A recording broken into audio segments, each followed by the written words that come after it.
చిన్న మంద భయపడకుడి. లూకాసు సువార్త 12:32. మీకు రాజ్యం అనుగ్రహించుటకు మీ తండ్రికి ఇష్టమైనది.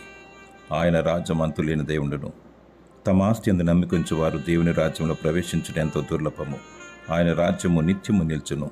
నీతియు సమాధానం పరిశుద్ధత యందలి ఆనందమునే ఉన్నది. నీతిమంతులు తమ తండ్రి రాజ్యంలో సూర్యుని వలె తేజరిల్లుదురు.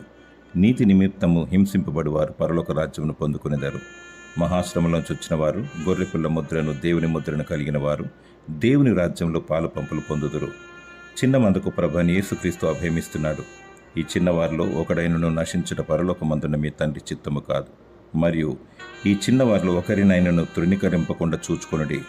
వీరి దూతలు పరలోకమందున్న నా తండ్రి సముఖమును ఎల్లప్పుడూ పరలోకమందు చూచుచుందురని ప్రభువైన యేసుక్రీస్తు సెలవిస్తున్నాడు. నీవైతే సంతోషించి గంతులు వేయము. ప్రభు రాకడకై సిద్ధపడుము. దేవుడు నిన్ను కరుణించి తన రాజ్యమును అనుగ్రహించునుగాక. ఆమేన్.